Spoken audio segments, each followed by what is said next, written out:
Now more than ever, people need to go within and plug into that cellular memory, plug into divine source, detach as much as possible from the matrix.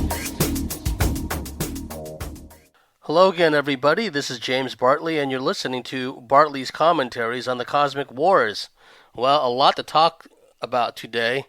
It will be a two-parter. In part two, for the members, I will be talking about recent developments with Planet X, Nibiru, the brown dwarf, the red dwarf, call it what you will. But I felt moved to investigate the most recent findings from one of my favorite researchers, and wow, the information is quite interesting to say the least. I'll provide a link to the discussion on a YouTube video. For now, I'm going to talk first about more of the transgender attack on humanity, and then I'm going to talk about what is obvious to those of us who've been paying attention. Hurricane Harvey is weather weaponry. Weather weaponry has been used for a long time, folks. I've talked about Mongolian shamans utilizing their ability to create storms, lightning, thunder, as part of the battle campaigns of the Mongolians. And then I've talked about how John Dee, the astrologer royal, put out a call to all the warlocks and witches of England to brew up a storm to thwart the incoming Spanish Armada in 1588. And those of you that are descended from the Black Irish, literally, if that story is true about Dr. John Dee and Queen Elizabeth the first putting out the call for all people that have elemental powers, witches, warlocks, adepts, whatever you want to call them, to put out their intentions to create a storm that thwarted and thrashed the Spanish Armada fleet in 1588. Many of the surviving Spaniards washed up in Ireland, and they were welcomed because they were fellow Catholics, and many of the Spaniards that were thus shipwrecked interbred with the locals, and that's how you have the Black Irish. And if the story is true, I have no reason to doubt it. Many of you out there that are descended from the Black Irish, your bloodlines came into being. You're at least the segment moving forward of the Black Irish bloodlines came into being as a direct result of utilizing elemental powers, intentions, magic, call it what you will.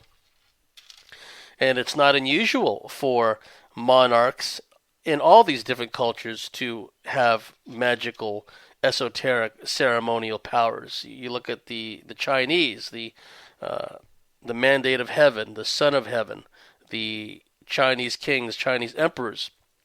They were expected to be the intermediary between the cosmic forces of the cosmic world, the heavens above, and their court and their state, and by extension, the people. And they were regarded as having a mandate from heaven if things went hunky-dory, things went well, if all the signs and portents from the skies augured well for the Son of Heaven's regime, and then things stayed the same. It's when things started getting a little wonky, signs in the heavens, comets, call it what you will, and then the unrest would kick in, and then the Chinese kings, emperors, whatever they were called back then they would have their hands full trying to maintain power, because it was regarded by many, such signs from the heavens manifested themselves, and certain calamities would befall the kingdom. Then it was said that the Son of Heaven, the Chinese emperor, had lost the mandate of heaven. So the point of relevance is these Chinese emperors, these Chinese kings that ruled these courts and had a strong, powerful bureaucracy that existed long before the kings took over. These kings were expected to be able to harness the power of the universe. They were expected to have magical powers, if you will. They were expected to perform a number of state bureaucratic rituals and ceremonies to make sure things stayed in order. And then you look at, the War of the Roses, the line from Elizabeth Woodville and her mother. They were alleged to have magical powers. They were alleged to be, by their enemies, to be witches. Elizabeth Woodville was the daughter of Jacquetta, who was the Duchess of Bedford. And Jacquetta came from Luxembourg, and she claimed heritage descendancy from Melusina. Melusina was a water goddess who was regarded as being half serpent. Go figure, right? And so, it's another example of royal bloodlines, hybridized bloodlines, magical powers ascribed to people in these magical bloodlines, and then they wind up having some influence in affairs of state, in the high courts of this, that, or the other kingdom or queendom, whatever the case may be. There are stories that Elizabeth and her mother Jacquetta had utilized their powers to create battlefield conditions favorable to the side of the dynastic struggles they were a part of. It's not unusual in ancient times, fast forwarding all the way up to today. We know stories about Bohemian Grove and Skull and Bones, etc., etc. It's not unusual for the so-called elite to have these magical powers. And nowadays, they don't even really need to utilize magic to, whip up thunderstorms or what have you. They just utilize technology, which came from this demiurgic spirit to begin with, right? So always keep that in mind, that weather weaponry, whether it was conjured up, manifested by magical, esoteric, elemental means, and then, I remind you of late, great intertribal medicine man, Rolling Thunder. Eyewitnesses have seen him call lightning down from the sky. He was alleged to have set off a fantastic electrical thunderstorm in the San Francisco Bay Area the night before a bunch of other tribal elders from a number of different tribes congregated in the San Francisco Bay Area for a rain dance. He got the jump on everyone else, did it on his own, and eyewitnesses said it was the largest, most freakish electrical thunderstorm that had been manifested, or had rather manifested itself for some time. So there's nothing unusual about the concept of individuals and, or by extension, a state or a nation state or a tribe utilizing weather weaponry in their battles against their perceived foes. In this case, the foes are, the human race, the animals, the planet itself, right? So before I talk more about Hurricane Harvey and their targeting of Texas and the all kinds of chaos that they've deliberately created, and thank you once again, people of all races, for banding together, helping each other out. And I'll talk more about this. Whites helping blacks, blacks helping whites, whites helping people of all colors and all races. There's a picture making the rounds of a guy with a Confederate flag in the side of his tent, going around helping all these people of all races. Just wonderful. Just spitting it back, so to speak. Don't mean to be so vulgar about it, but, just kind of throwing it back in the faces of the manipulators, the socialist, tribalist, collectivists, cultural Marxists who are trying to create a race war in America and the rest of the world for that matter. But right now I'm going to talk about this transgender tsunami wave that's occurring, and how they're just pulling out all the stops, and they're getting so aggressive and so in your face about their transgenderism, and how really it's all about child abuse, all about profiling, grooming kids for pedophilia. Okay, here's an article from CaliforniaFamily.org. This is the website of the California Family Council, a Christian organization which has been standing in the gap, fighting against all this transgender pedophilia stuff in the formerly great state of California. The article is written by Greg Burt, was published August 4th, 2017. And here's the article. A private primary school in Orange County, California is facing a discrimination lawsuit from parents who claim the school refused their request to treat their 8-year-old son as a girl. Okay, let me read that bit again. A private primary school in Orange County, California is facing a discrimination lawsuit from parents who claim the school refused their request to treat their 8-year-old son as a girl. The parents, Priya Shah and Jasprit Brar, say Heritage Oak Private School in Yorba Linda refused to use female pronouns. I was talking about that last week. They're making an issue about pronouns now. How the Heritage Oak Private School, it's a private school, take them out if you don't like their policies, all right? And shut up about it. Okay.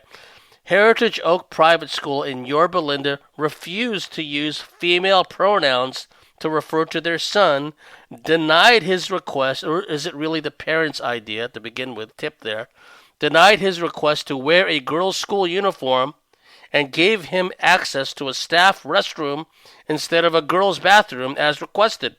They just keep pushing the envelope, pushing the boundaries. I want this. I want that. We want this. We want that. You know, our son is really a girl. He has to dress a certain way. You have to make all these accommodations.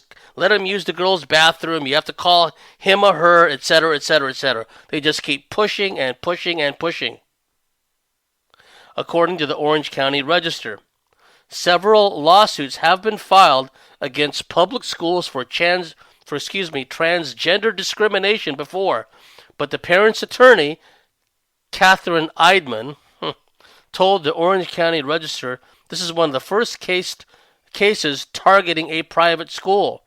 The lawsuit accuses the school of violating California's Unruh Civil Rights Act, which states all persons within the jurisdiction of the state are free and equal, and no matter what their sex, race, color, religion, ancestry, national origin, disability, medical condition, genetic information, marital status, sexual orientation, citizenship, primary language, or immigration status, are entitled to the full and equal accommodations, advantages, facilities, privileges, or services in all business establishments of every kind whatsoever.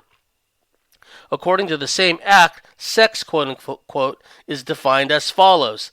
Sex includes, but is not limited to, pregnancy, childbirth, or medical conditions related to pregnancy or childbirth. Gee, I didn't know pregnancy was a gender, okay? Sex also includes, but is not limited to, a person's gender. Gender means sex and includes a person's gender identity and gender expression. Gender expression means a person's gender-related appearance and behavior, whether or not stereotypically associated with a person's assigned sex at birth.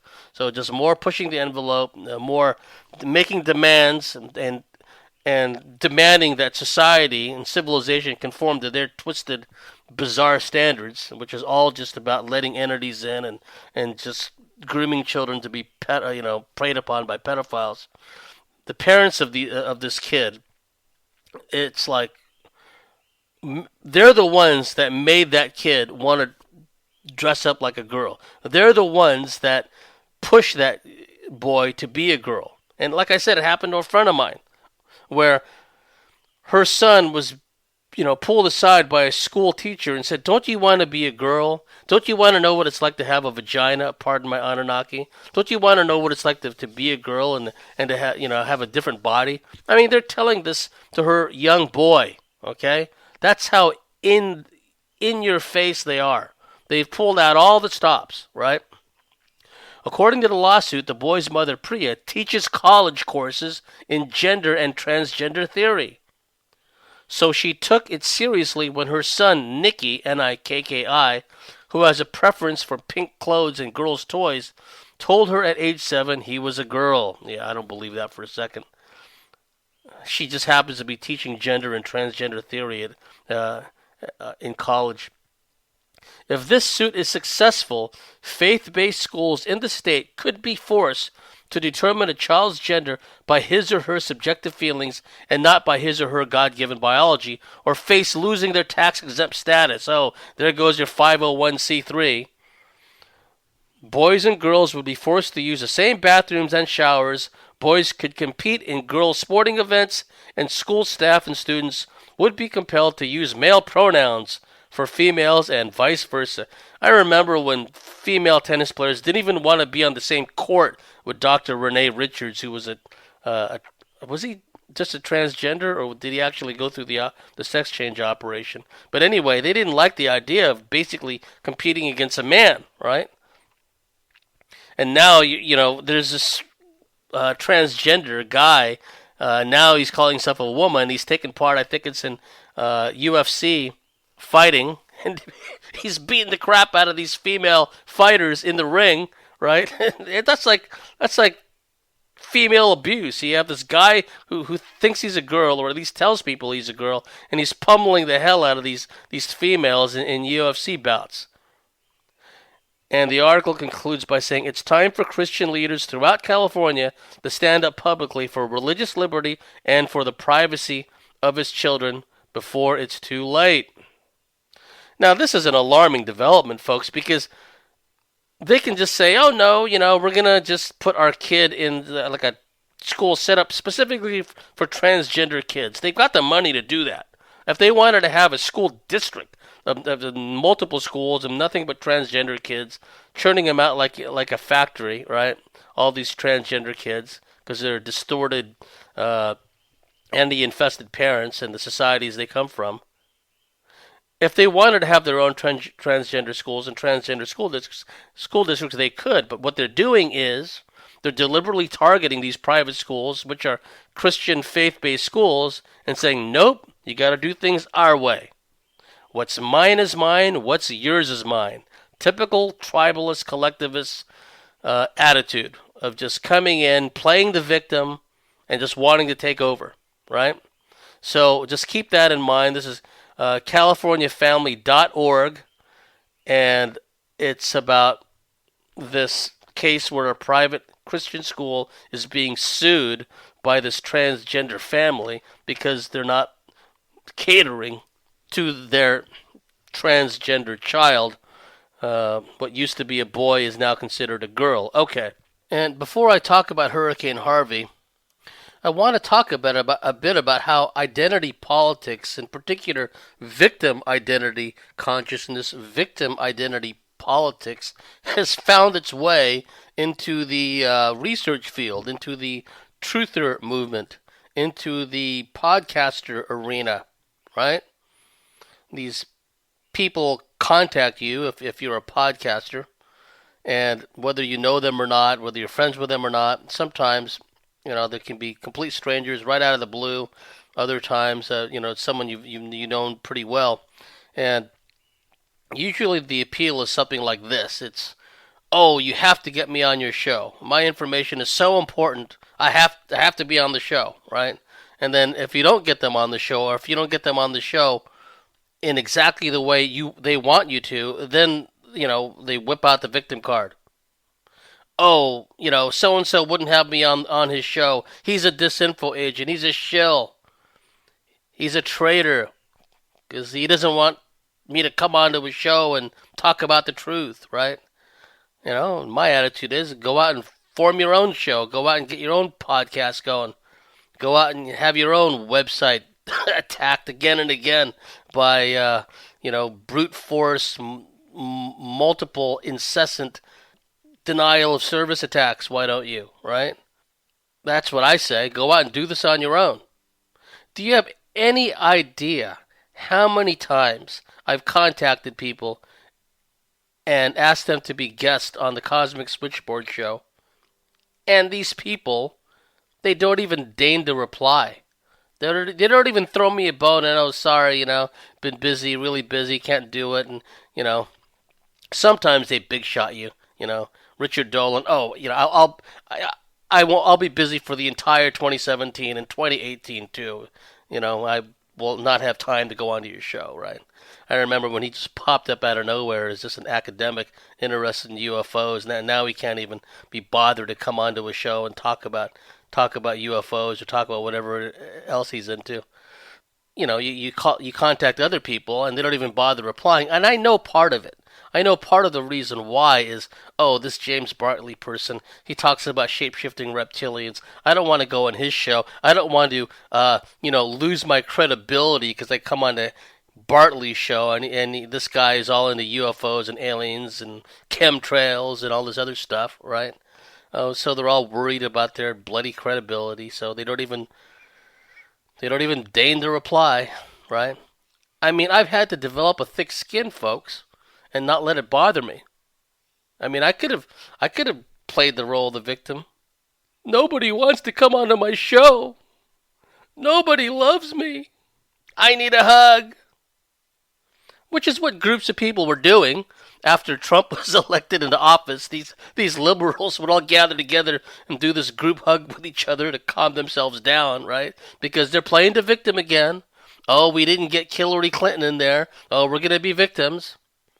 And so you have all these people nowadays. It's like, oh, you won't let me on your show, and they're going to play the victim card, and you won't do exactly what they want, and they play the victim card, right? Well, I say go start your own show and find out what it's like. Find out what it's like to do these gigs. Find out what it's like to really struggle just to find someone to come on your show. And you know what? I make a point of getting people on the show who are not well known, but who have important information anyway.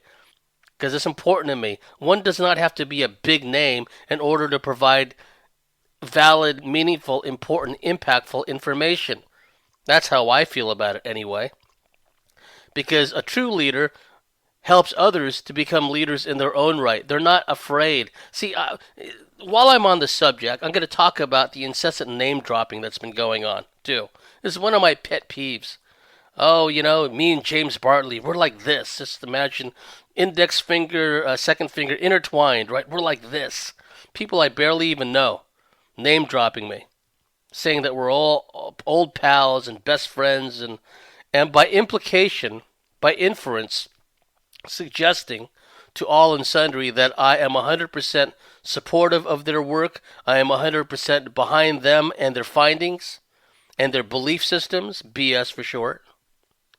Lots of name dropping. I thought that stuff ended with Donald Marshall and the guy who, is part of the Yellow Lantern Hexagonal Alliance, right? I thought it ended with those two. But now it's like it's cropping up again. And, I've got my head down. I'm getting work done. I'm trying to get some stuff done. And I don't even realize all this is going on until someone tells me about it. And I don't know. I guess they want to bask in the reflective glow of James Bartley or something. I didn't know I had a reflective glow. I never walked into a store and, the people working in the store were struck blind momentarily, because of the radiance emanating from my auric field. Never happened, right? Because I don't have a reflective glow. But it seems that people out there, they want to bask in my reflective glow, so they keep name dropping me, right? Over and over. So keep that in mind, folks. If you keep hearing these people say, oh, James Bartley this, James Bartley that, we're like this, right? Imagine index and second finger intertwined. We're like this. We're mates. We're buddies. Not so fast. Maybe not, right? And, just to put it out there that this name dropping, this victim identity consciousness, this victim identity politics mindset infiltrated this field that we're in. Okay, Hurricane Harvey. First of all, the powers that want to be, the Illuminati, call them what you will, the reptilian shapeshifters working through all these hybrid minions, they like to use symbolism and reverse symbolism. We saw it when they announced the assassination of Osama bin Laden, right? AKA Osama, where you been hiding, right? Well, he's been dead for all this time. That's why they can't find him, right? And here I am, just minding my own business, watching a Philadelphia Phillies game on ESPN. What lousy sports baseball coverage they have. And I'm sitting there just watching this game, and next thing you know, they announce that the U.S. Navy, of course, SEAL Team 6, SEAL Team 6, bow down, right, has gone out and killed Osama bin Laden. And we know that whole story is nonsense. What happens? All the knuckleheads in the stadium, they start getting alerts on their mobile phones, right, out of the blue. They start getting alerts. Bin Laden is dead. And pretty soon you have these chants going on in the ballpark. The Philadelphia Phillies ballpark, USA, USA, USSA. And the sports announcers who are calling the game, they take the time to talk about, they finally got bin Laden, right? And it was all nonsense. But what's the symbolism behind that? Well, Philadelphia is where they announced it, right? I happened to be watching a Philadelphia Phillies game, the Philadelphia Constitutional Convention, the Philadelphia Liberty Ball, Phoenician god, right? Liberty Ball, Liberty Bell. Ball, the Phoenician goddess. It's all symbolism, folks. Here they are, they're actively striving to deep six the Constitution once and for all with all these wars, rumors of wars, false flag attacks, fake assassinations. They even made a movie about it. Oh, Dark 100. Just as fake as the movie Flight 93, right? Let's roll. It's fake, fake, fake. And so they're looking for the emotional impact. And then all these knuckleheads, who knows, some of them could have been crisis actors.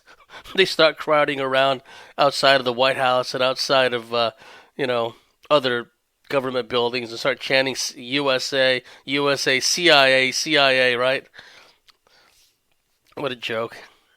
And so we see something similar with Harvey. Why did they choose the name Harvey? Okay. Well, I have my own guesses about that. And it's guesswork. Don't take it on board. Just go with what you feel is to be, what you feel is right, right? But where did it hit and have such a horrible impact? In Houston. Houston was named after General Sam Houston.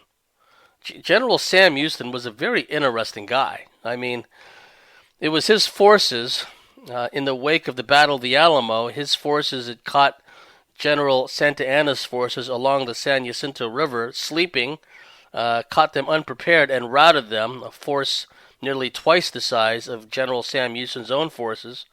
And as a direct result of that, as a direct result of General Santa Anna's capitulation of his Mexican army, Texas was able to succeed from Mexico and become the Lone Star State because they had not been incorporated into the U.S. federal government yet.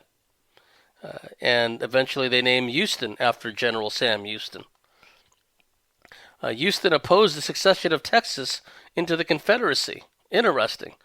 Despite being a slaveholder himself, Houston had voted against the spread of slavery to new territories of the U.S. during his 13 years in the Senate. Very interesting. Not many people also know that he was the first elected president of the Republic of Texas, but he was also a governor of Tennessee. He was, as far as I know, the only American elected governor of two different states. Right? Tennessee and Texas. He also was an honorary Cherokee. Go figure. Let me read from this website. After running away from his family as a teenager, Houston lived for nearly 3 years with the Cherokee tribe in eastern Tennessee. Houston learned fluent Cherokee, embraced the tribe's customs, and was given the name Black Raven. After resigning in disgrace as Tennessee governor, the despondent Houston took refuge with the Cherokee in the Arkansas Territory. There, the tribe formally adopted him, and he married a Cherokee woman, Tiana Rogers, in a tribal ceremony. Houston served as the tribe's spokesman and advocated with the federal government. As a U.S. Senator, he pressed for Native American rights. He sometimes wore traditional Cherokee garb to government meetings in Washington, D.C. General Sam Houston, who was a politician, statesman, politician of Texas and Tennessee, very interesting guy, and it was his forces in the Battle of the San Jacinto River where he defeated the Mexican commander, General Santa Anna, in the wake of the Battle of the Alamo, and thereby won Texas independence. That's why they're called the Lone Star State, because there was a period of time before they were incorporated into the federal government of the U.S. and after they'd broken away from Mexico, there was a period of time when they were basically on their own, hence the term the Lone Star State. And they went and named Houston after him, General Sam Houston. Now, Houston is a major transportation hub, major port, industry center. Man, if they're going to directed energy and weather weaponry at any one place in the South, that was a lucrative target all across the board as far as dislocation and loss of life and all the people there and the industry there. They couldn't have chosen a better target where they could hammer the state of Texas, which remember has been against a lot of this stuff, against the immigration, et cetera, et cetera. And I'll get into that. And also, we're talking about symbology, and this is just me thinking this. It may not really have any connection, but William Harvey was a former FBI agent who left the bureau in disgrace because of his hard drinking and other issues, and then he wound up joining the CIA, and he was directly involved in the assassination of JFK, Jack Kennedy. So, and this was reported by the son of E. Howard Hunt. E. Howard Hunt, infamous CIA operative who was himself involved with the JFK assassination. Before he died, he gave what amounted to a deathbed confession to his son. And among a number of CIA operatives, E. Howard Hunt mentioned William Harvey as being involved in the assassination of Jack Kennedy. And surprise, surprise, here comes Hurricane Harvey making landfall and being stalled out by the weather manipulators right over a large area of southeastern Texas. And it happens to be named Harvey. I just don't think that's a coincidence, but that's just me. And from what I've read recently, the area that's been flooded in Texas is as large as Lake Michigan. Okay, I haven't confirmed that. I read that in an article somewhere. Made my eyes bulge out of my eye sockets. Holy Toledo, right? The flooded area is as large as Lake Michigan. That's a huge, huge expanse of territory. But that's what happens when they stall out these storms over places, and they keep feeding these storms in order to make them just drop heaps and heaps and heaps of water. Okay? And now, like I alluded to earlier, we're seeing all kinds of photographs, all kinds of accounts of people of all races chipping in, helping each other. Just heartwarming and reassuring to know that despite all the efforts at divide and conquer, despite all the efforts at race baiting and creating division in the United States, that when push comes to shove, and Bill Hamilton used to talk about this too. Bill Hamilton, outstanding researcher out of Southern California, he used to say that if basically, if you stripped everyone naked and put them out in the desert and had them all look at each other, the one thing they would have in common besides being naked is they're all human, right? So, he was talking, I forget the context of the discussion he was having at the time, but it had to do with, who we are meant to be, who we used to be, right? Before all this divide and conquer stuff kicked in. It's like you remove our clothes and, I mean, when you look at deer are naked, but you look at them, they're deer, right? And maybe their camouflage patterning, their coloration may vary from place to place. Maybe their antlers, may differ from place to place, but they're still deer, okay? There may be kind of like slight variations from one deer to another, but they're still deer. And that was a point that Bill Hamilton was making. You know what? You strip all of us of our clothes, you put us out in the middle of the desert, and we're just standing there looking at each other. One thing we'll all have in common is that we're people, right? And so now what's happening, and I've seen this before, folks, is the people, when it comes to crunch time, now there's still going to be, the sewer scum out there trying to loot the place and, take advantage of all this dislocation and whatnot. Loot stores and loot houses, but that's just, they're just parasites to begin with, so that's going to happen regardless. But in the main, what we're seeing are people of all races helping each other. White people helping colored people, if you will, black, brown, yellow, and people of color helping white people. And they're all banding together. I've seen this before. The earthquake, the Loma Prieta earthquake in 1989. I was sitting there waiting for Game 3 of the World Series to start, and the earthquake hit. I was living in San Jose, California at the time, and that was a powerful earthquake, folks. But what happened in the aftermath of the earthquake in places like Oakland, where, you know, nowadays the cops don't even bother. It's a no-go zone. Okay, you have these no-go Muslim places like in Stockholm and, or rather, somewhere in Sweden and places in France and elsewhere where the cops and emergency services don't even go to because they get attacked by the Muslims and the Africans there. Well, for a long time now, and they cite budget reasons, the Oakland Police Department don't even go into places in Oakland, California, because they just, yeah, they feel it's not worth it, right? But back in '89, when that earthquake hit and the Cypress structure, it's a two-level highway called the Cypress structure. When it collapsed and mashed like a bunch of cars and motorists, uh, on in the lower part of the road, people of all colors, mostly blacks, were the first ones there because that was their community, came out and they were helping people. Didn't matter what the motorists looked like, what color they were, young or old. The blacks were the first on the scene. They were the first on the scene with ropes and with, pulling the people out of the rubble, right? So, when push comes to shove, what happens is our essential humanity kicks in. It overrides all this divide and conquer race baiting crap. And people begin chipping in and helping one another.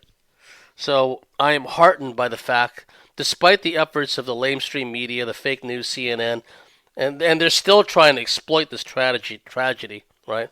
Charlie Hebdo, that periodical out of France somewhere, they're the ones that were claiming to be victimized back in the day, which led directly to those false flags in Paris. Well, they've come out with a cartoon depicting all the people that have been harmed and killed by the Hurricane Harvey. They're depicting them all as a bunch of Nazis, as if they deserve it, right? That's how evil these people are.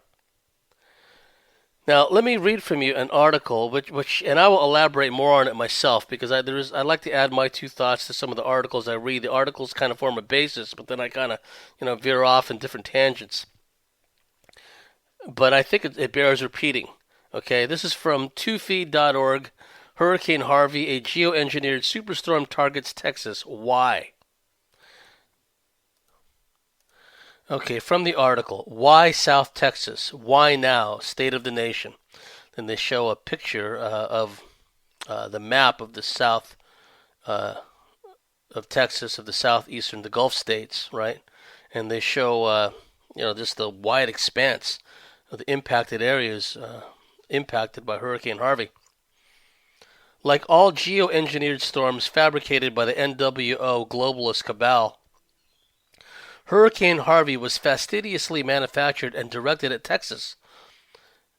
Because this meteorological fact is now self-evident, the most important question that can be asked and answered is, quote, why has the great state of Texas been targeted yet again, unquote. And this is not the first time that directed energy weapons, that weather weaponry, etc., has been turned loose on the Lone Star State. The analysis that follows explains the real purposes behind Hurricane Harvey. First, it's important to note that this superstorm is still very much in progress. Some of the best weather forecast models have predicted up to 40 inches of rain in the most affected areas over the coming days. This article is a couple of days old now. As is often the case, this hurricane is not just about a calamitous wind-damaging event as much as it was geoengineered to be a mega rain dumper. Catastrophic winds typically limit their fury mainly to the coastlines, although they can cut a swath of great destruction that follows the path of the eye wall. Continuously falling rains, on the other hand, like they do in Pakistan, like they do in Africa, this is not an isolated event, folks. They do this all over the place. And what's even more evil is they tie it in with the futures markets in Chicago and elsewhere, where they literally bet on the fact that a given part of the world is going to have famines, droughts, etc., which is going to affect these markets. And because the players at the very high financial levels are plugged into, in fact, have some degree of control over the geoengineering types, the weather manipulation types, they can accurately, well, not even predict, they can determine ahead of time which places will be hit by droughts, which places will be hit by torrential rain and flooding, thereby affecting the crop yields in those places. And in the Chicago, markets, they they bet accordingly. So they gamble and they profit on the suffering of people, which they plan ahead of time through manipulation of weather. Okay? Continuously falling rains, on the other hand, can cause an apocalyptic deluge that paralyzes major metro areas like Corpus Christi and Houston. These slow motion rain events and subsequent flooding always prove to be the worst of the 1-2 punch packed by many hurricanes in the Gulf of Mexico. When the damage caused by Hurricane Harvey is finally assessed, it will likely prove to be one of the worst man-made disasters in Texas history. Therefore, it behooves investigators to ascertain why the geoengineers were ordered to target Texas with such a cataclysmic storm. Why South Texas? Why now? Number one, because Texas has been at the forefront of the anti-illegal immigration movement. Governor Greg Abbott has been clear about Texan policy against illegal aliens improperly entering the country, and the Texas legislature has passed some of the strongest laws in the nation which attempt to limit the massive influx of unlawful immigrants from Mexico, actually Mexico and points south, El Salvador, all these other places. By launching a weather attack on South Texas, the Mexican border will now become even more porous than it already is. There is now so much weather chaos in the southern quadrant of the state that a conducive environment has been created for the much more illegal border crossing and human trafficking. That particular stretch of border is already known to be the most vulnerable to criminal activity. Shootouts between Mexican military and drug cartels near Texas border occur. Occur is my word I threw in there. Texas, number two. Texas has been ground zero for the war on drugs practically forever. Absolutely. You look at the whole failed war on drugs, and folks, we always hear about the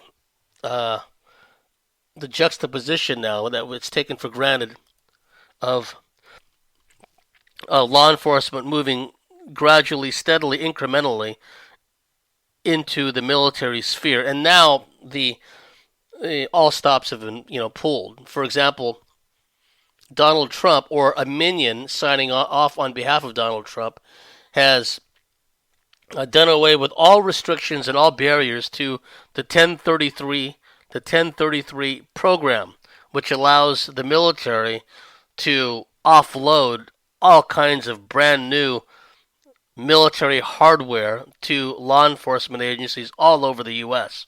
Remember, these law enforcement agencies have already been militarized. Many of the cops and many of the higher-ranking cops and sheriffs in these police departments and sheriff's departments are Israeli-trained. Many of them have literally been to Israel, right, and trained.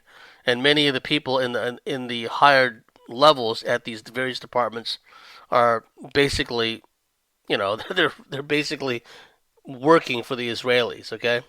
And so you have that going on the one hand. And then on the other hand, you have the 1033 program, which allows the federal government, the military, to offload heaps of military hardware to the law enforcement agencies around the U.S. And so Trump has just signed off on something that will remove any and all restrictions to that 1033 program. And we're not just talking about like Kevlar vest and helmets, and we're talking about helicopters. We're talking about armored personnel carriers. We're talking about grenade launchers, right? We're talking about drones, armed drones, heavy artillery if need be, including like MRAPs, like mine-resistant armored personnel carriers. It's like, why would they need that, right? But it's a boon for the arms manufacturers, and it's all at taxpayer expense, of course. So they're just offloading all this gear now to law enforcement. So that's going on. Okay, these things. Trump just signed off on this, so these things are not operating in a vacuum. And getting back to this war on drugs, this was an early example of the cooperation between law enforcement on the one hand and the military on the other. Eventually, what happened was members of the U.S. Marines, Army Rangers, Delta Force, you name it, they began training law enforcement, particularly so-called SWAT teams, in dynamic entry, etc., etc. So the lines were being blurred between what's military, what's civilian, what's law enforcement, what's military operations. Now they have a term for it. They have for some time. MOUT, military operations in urban terrain, and modern military around the modern world have trained for MOUT for some time now. And increasingly, U.S. military is being trained to operate in an urban environment. Used to be places like Fort Irwin and other places like it. Fort Irwin, Southern California, or like that's the National Tank Training Center, basically armored warfare is conducted there a lot. Armored warfare training, and places like it, they would train for a future prospective enemy. But now, increasingly, in some of these military training reservations and sites, the full-scale mock-ups that they're training in look just like American streets. They look like Main Street USA, right? Gas stations, liquor stores, hotels, motels. That's where these military forces are increasingly training in. They're training for basically warfare in America. And then on top of that, you look at all the militarized law enforcement, and this really got a boost with this bogus war on drugs. We know it's bogus because they're the ones, the intelligence agencies and affiliated organized crime networks are the ones bringing the drugs in. But they use it as an excuse, this war on terror, really to militarize law enforcement and to condition people to military operations in urban terrain in U.S. soil. So now we have Delta Force flying around in Black Hawk helicopters all over the place, all over America. They're terrorizing the citizens. They're fast roping down onto rooftops, and right. They don't even bother warning the citizens of a given area where they're going to conduct these operations. They just do them, right? And they have all these simulated battle sounds. It just scares the hell out of people. Okay, so keep that point in mind. Texas was at the front lines of this failed war on drugs. Okay, continuing with the article, Mexican mules, drug dealers, and runners are enlisted to maintain this professional drug trafficking operation for a variety of reasons that are beyond the scope of this expose.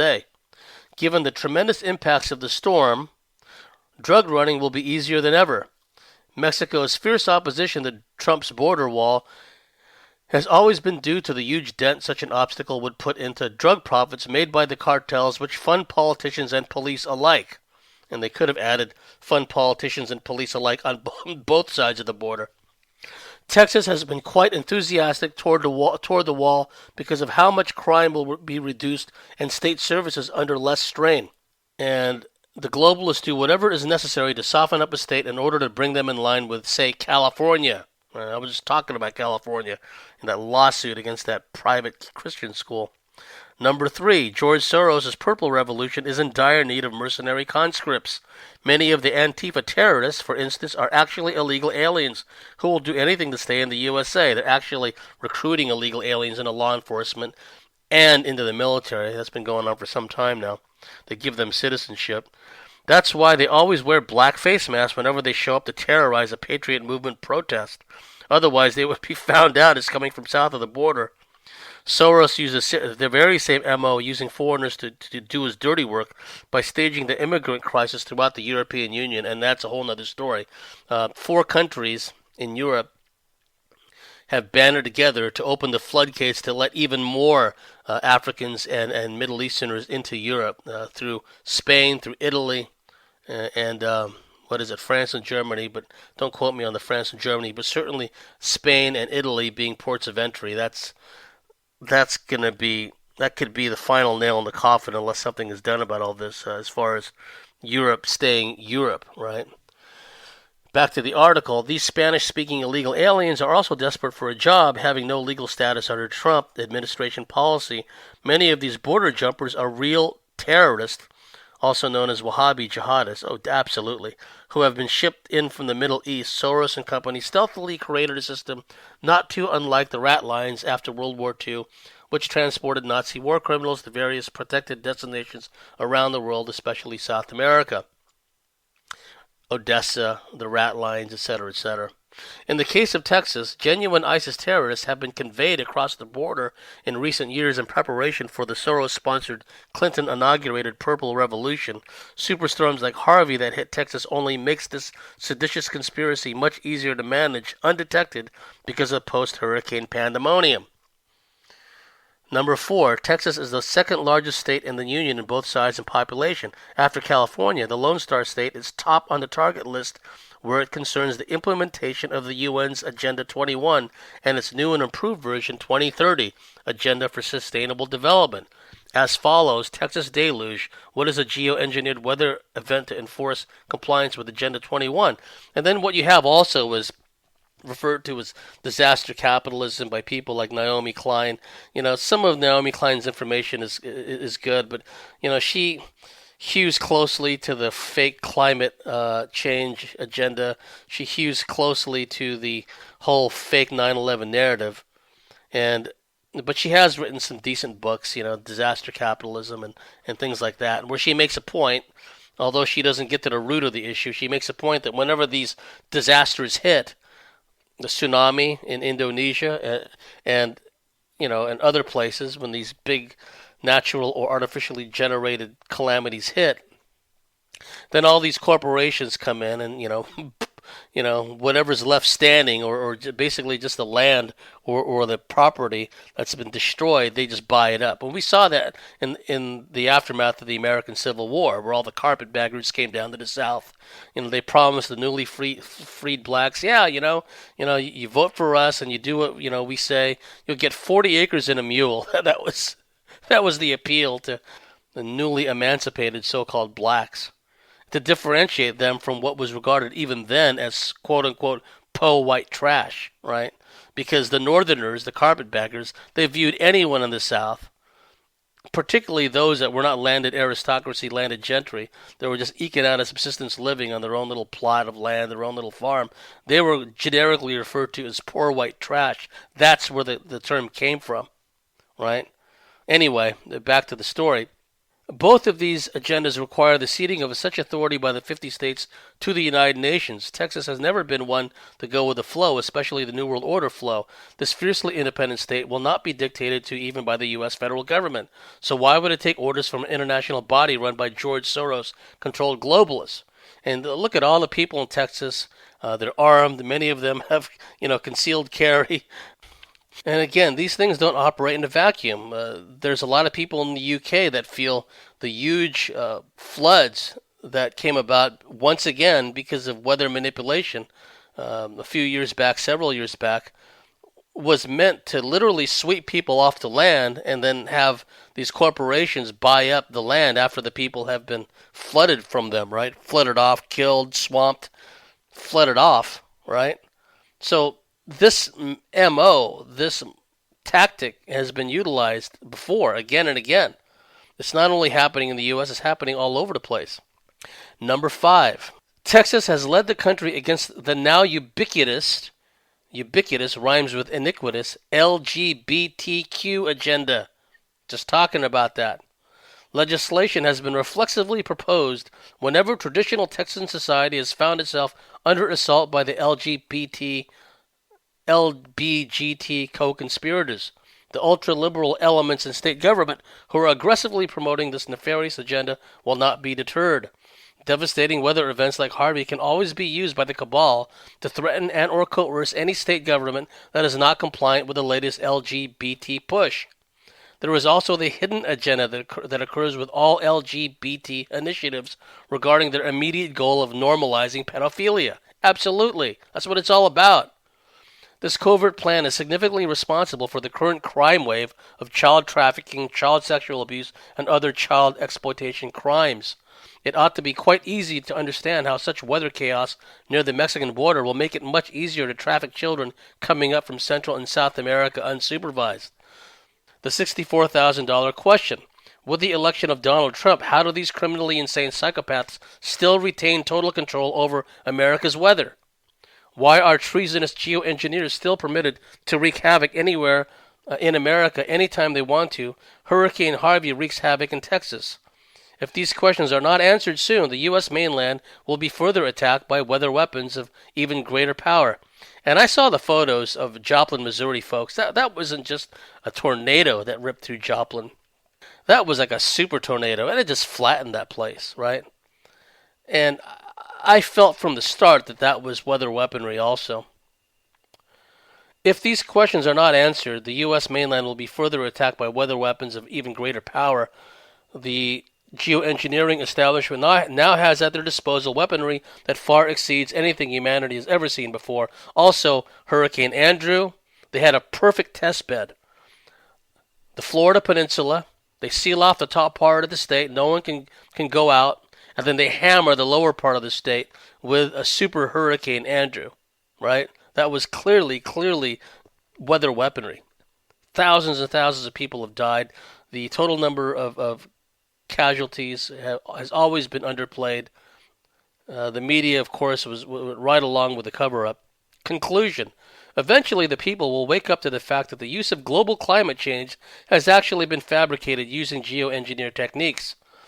While the sun's activity has also exerted its fair share of influence on the highly manipulated global warming scenario, it's the systematic chemical geoengineering in concert with HARP technologies that really produce so much wacky weather and climate chaos. Geoengineering is a primary cause of global climate change, not CO2. That the worldwide geoengineering programs have provided cover for so much weather warfare being conducted. This predicament has allowed the globalist perps to wage weather warfare anywhere on planet Earth with virtual impunity. Okay.